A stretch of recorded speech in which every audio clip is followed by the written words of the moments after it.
11 বছর পর আবারও ফাইনালের মঞ্চে থমাস মুলারের মুখোমুখি হচ্ছেন লিওনেল মেসি। অতীতে ফিরে গেলে 2014 সালের 24শে জুলাই ব্রাজিল বিশ্বকাপের ফাইনালে থমাস মুলারের জার্মানির মুখোমুখি হয়েছিল মেসির আর্জেন্টিনা। সেই ম্যাচটি লিওনেল মেসির কেরিয়ার ও ভক্তদের মনে রয়ে গেছে এক মলিন স্মৃতি হিসেবে। রিডি জেনিরোতে মেসি নেমেছিলেন অধরা বিশ্বকাপ জয় করতে, কিন্তু সেদিন 113 মিনিটের গোলে লিওনেল মেসিকে শূন্য হাতে ফেরায় মুলারের দল। প্রায় এক যুগ পর আবারও ফাইনালের মঞ্চে দেখা হচ্ছে মেসি ও থমাস মুলারের। এবার অবশ্য জাতীয় দল নয়, MLS কাপ 2025-এর ফাইনালে মুখোমুখি হচ্ছেন এই দুজন। MLS এর ইস্টার্ন কনফারেন্স ফাইনালে নিউ ইয়র্ক সিটিকে হারিয়ে MLS কাপ ফাইনালে উঠেছে ইন্টার মায়ামি। অন্যদিকে ওয়েস্টার্ন কনফারেন্স ফাইনালে লস অ্যাঞ্জেলেস এফসিকে হারিয়ে ফাইনালে উঠেছে থমাস মুলারের ভ্যানকুভার হোয়াইট ক্যাপ। ইন্টার মায়ামিতে রয়েছেন আর্জেন্টাইন তারকা লিওনেল মেসি, আর হোয়াইট ক্যাপের হয়ে রয়েছেন 2014 বিশ্বকাপ জয়ী জার্মান তারকা থমাস মুলার।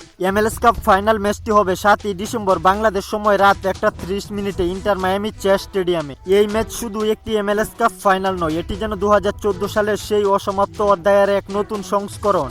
একদিকে 2025 মৌসুমে দুর্দান্ত ফর্মে থাকা লিওনেল মেসি, যিনি তার দলকে টেনে এনেছেন টানা জয়ের দ্বারাই। অন্যদিকে আছেন অভিজ্ঞ থমাস মুলার।